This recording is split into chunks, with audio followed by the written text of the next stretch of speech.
Good morning. Welcome back. My today's topic is rebellion in countryside and especially Awadh movement. है ना? हमने previous video में ये देखा था कि किस तरीके से टाउन के अंदर जो मूवमेंट था वो धीरे धीरे स्लो डाउन पे आ गया था. वही स्टूडेंट्स का वापस ब्रिटिश गवर्नमेंट स्कूल को ज्वाइन करना, टीचर्स का स्कूल को ज्वाइन करना, लॉयर्स का वापस ब्रिटिश कोर्ट के अंदर ज्वाइन करना, लोगों का वापस खादी अपनाना एंड सब कुछ. ये सब था टाउन से रिलेटेड, सिटीज से रिलेटेड.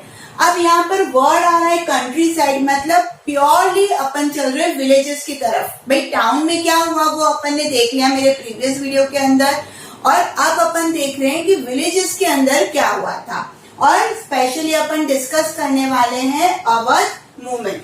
ठीक है, अब अवध मूवमेंट स्टार्ट करने से पहले एक पॉइंट है वो समझना यहाँ पर बहुत जरूरी है. That is endangered labourer. क्या है endangered labourer? During the colonial rule many Indians were taken to work in Fiji, West Indies, to work in tea garden, mines, construction of roads and railways and so on, and they were exploited there. हुआ ये था कि जिस तरीके से first world war के अंदर Britishers ने फोर्स रिक्रूटमेंट किया था, मतलब कि इंडियन को यहाँ से ब्रिटेन की तरफ से लड़ने के लिए फर्स्ट वर्ल्ड वॉर में भेज दिया गया था. अब इंडियन का वर्ल्ड वॉर से कोई लेना देना नहीं था, बट फिर भी उनको पकड़ के इंग्लैंड और ब्रिटेन का सोल्जर बना के उसको रिप्रेजेंट किया जा रहा था और वो वहां पर मारा जा रहा था. तो ये था एक्सप्लॉयटेशन. उसी तरीके से जो इनकी कॉलोनीज थी फिजी और वेस्ट इंडीज, तो वहां पर कंस्ट्रक्शन वर्क के लिए ये लोग क्या कर रहे थे ब्रिटिशर्स, कि इंडियन लोगों को पकड़ के वहां पर भेज रहे थे और वहां पर उनका एक्सप्लॉयटेशन किया जाता था, उनके ऊपर अत्याचार किया जाता था और उनको जबरदस्ती टी गार्डन्स, माइंस या फिर कोई कंस्ट्रक्शन चल रहा है रोड और रेलवेज का, तो उनको वो काम वहां पर करवाया जाता था.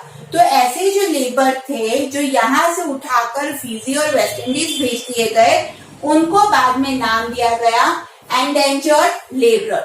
आई होप क्लियर हो गया होगा. अब यहाँ इस वर्ड का अवध से क्या लेना देना है वो भी अपन समझते हैं. Awadh peasant movement. In Awadh peasant started movement because they were exploited by Talukdar and landlords. जरा ध्यान से सुनना. यहाँ पर अवध के अंदर जो पीजेंट्स थे उन्होंने मूवमेंट चालू किया क्योंकि उनके साथ एक्सप्लॉयटेशन हो रहा था और वो ब्रिटिशर्स नहीं कर रहे थे. वो कौन कर रहे थे? वहां के तालुकदार, जो जमींदार लैंडलॉर्ड्स जो थे, तहसीलदार, वो लोग इनके साथ एक्सप्लॉयटेशन कर रहे थे. तो यहाँ के पीजेंट ने क्या किया, स्टार्ट किया. They demanded high rent. अब वो क्या करते थे लैंडलॉर्ड्स और तालुकदार? हाई रेंट डिमांड करते थे.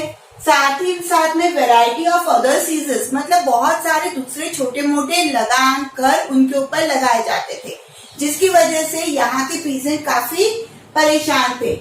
पीजेंट हैड टू डू बेगर. बेगर क्या है? मतलब कि जबरदस्ती लैंडलॉर्ड के फार्म के ऊपर काम करना विदाउट एनी पेमेंट और लेस पेमेंट. कम या फिर न के बराबर वेजेस मिलना, सैलरी मिलना मिलती नहीं है और उसके जबरदस्ती लैंडलॉर्ड के फार्म पे काम करना है. तो इस प्रथा को बोला गया बेगार.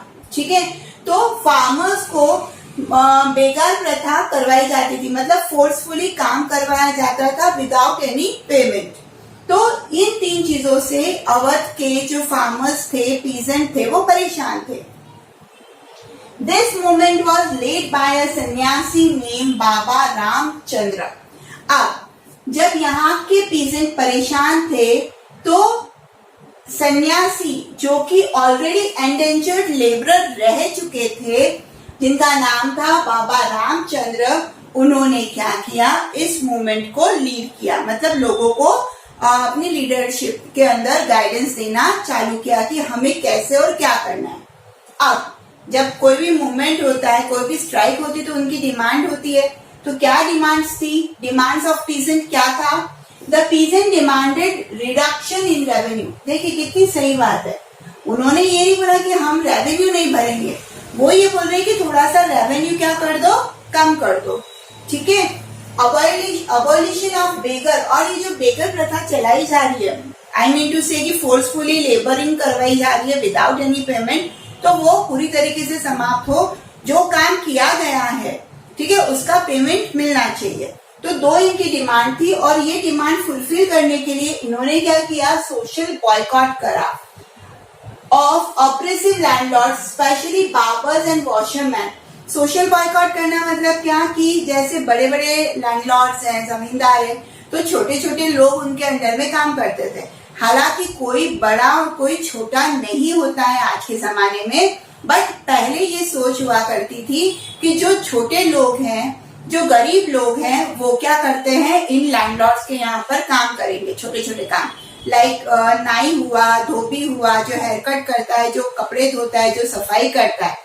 तो इन लोगों ने क्या किया, सोशल बॉयकॉट कर दिया, क्योंकि पंचायत के द्वारा ये बोला गया कि अगर ये लैंडलॉर्ड हमारे ऊपर एक्सप्लॉइटेशन करेंगे तो हम इनको बॉयकॉट कर देंगे, हम इनका कोई भी काम नहीं करेंगे, है ना। तो जब कोई काम इस तरीके का होगा ही नहीं, तो लैंडलॉर्ड्स क्या करेंगे, खुद के कपड़े खुद धोएंगे या सफाई करेंगे या खुद हेयर कट करेंगे। तो ये प्रॉब्लम यहाँ पर लैंडलॉर्ड को फेस करनी पड़ी। क्यों? क्योंकि इन लोगों ने, पीसेंट्स ने क्या किया था, स्पेशली बार्बर और वॉशरमैन ने क्या किया, सोशल बॉयकॉट कर दिया, है ना। Funny. By October 1920, the Awadh Kisan Sabha was set up by Jawaharlal Nehru and Baba Ramchandra. अब इस दौरान क्या हुआ, ये जो सोशल बॉयकॉट किया ना, ये बात पूरी तरीके से लोगों के बीच में फैलने लग गई। तो पंडित जवाहरलाल नेहरू अवध पहुंचे, उन्होंने लोगों से मिलना चालू किया, उनकी सफरिंग सुनना चालू किया, और फिर यहाँ पर 1920 में जो लोकल यहाँ के लीडर्स थे, जैसे कि बाबा रामचंद्र और उनके साथी, उनके साथ मिलकर इन्होंने अक्टूबर 1920 के अंदर अवध किसान सभा सेटअप कर दी। अब ये आसपास के गांवों में इतनी फेमस हुई कि कहा जाता है कि इस सभा के 300 ब्रांचेस बन गई ऑल ओवर जो अवध का आसपास का जो एरिया था ना, तो इंडिया के अंदर उसकी 300 ब्रांचेस बन गई थी। इतना ये फेमस हुआ क्योंकि पहले के जमाने में अगर मैं बात करूं तो किसान जो थे वो सबसे भारी मात्रा में थे। कोई एक फार्मिंग जो था वो एक ऐसा ऑक्यूपेशन था जिससे हर कोई जुड़ा हुआ था, तो सबको ये प्रॉब्लम थी। तो सबने क्या किया, अपने गांव की एक किसान सभा सेटअप करना चालू किया। अब ये किसान सभा क्या हुई, बहुत फेमस हुई, है ना। और जैसे जैसे ये फेमस होती गई, क्योंकि ये 1920 में हुआ था, तो जो नॉन कॉर्पोरेशन मूवमेंट 1921 में स्टार्ट किया गया था, उसमें इसका बहुत बड़ा रोल है, क्योंकि वो किसान सभा जो थी वो पूरी की पूरी नॉन कॉर्पोरेशन मूवमेंट को क्या करने लग गई, सपोर्ट करने लग गई। क्योंकि ये परेशान तो थे तालुकदार और जमींदार या फिर लैंडलॉर्ड से, बट इनडायरेक्टली ये जो लोग थे वो ब्रिटिशर्स के एजेंट थे। तो उन्होंने क्या किया, फिर नॉन कॉर्पोरेशन मूवमेंट को सपोर्ट किया अवध मूवमेंट ने, ठीक है। अब इस दौरान क्या हुआ, बड़ी शांति से सब कुछ चल रहा था, बट वायलेशन यहाँ पर भी हुआ। कहा, कैसे? इन 1921 the houses of Talukdar and merchants were attacked. लोग नाराज थे तालुकदार से, लैंडलॉर्ड से, मर्चेंट से, तो उनके घरों पर उन्होंने अटैक करना चालू किया। बाजार वर लूटेड, बाजार को लूटा गया, बहुत से लोगों ने बाजार को लूट लिया। And green horse were taken over, और जो अनाज के जो बोलते हैं ना गोदाम होते हैं या बैलगाड़ियां जो होती है, जो एक जगह से दूसरी जगह सामान ले जाती है, अनाज ले जाती है, तो उनको भी छीन लिया गया, ले लिया गया अनाज को भी। फिर ये सारी चीजें हो रही थी, बट कहीं ना कहीं गांधी जी क्योंकि नॉन कॉर्पोरेशन मूवमेंट लॉन्च करने वाले थे, तो यहाँ पर अवध के किसानों को रिलीफ देने के लिए उन्होंने ये डिक्लेयर किया, नो टैक्सेस वर पेड, कोई भी टैक्स पेड नहीं होगा। And land was to be redistributed among the poor, जो लैंड है वो वापस गरीबों में रीडिस्ट्रीब्यूट की जाएगी, क्योंकि यहाँ के जो फार्मर्स थे, तालुकदार जो थे, वो उनकी जमीनों को हड़प लेते थे, है ना, और इसीलिए उनसे बेघर प्रथा करवाई जाती थी, है ना, मजदूरी करवाई जाती थी विदाउट पेमेंट। तो यहाँ पर गांधी जी ने ये डिक्लेयर किया कि लैंड को वापस रीडिस्ट्रीब्यूट किया जाएगा पुअर के साथ।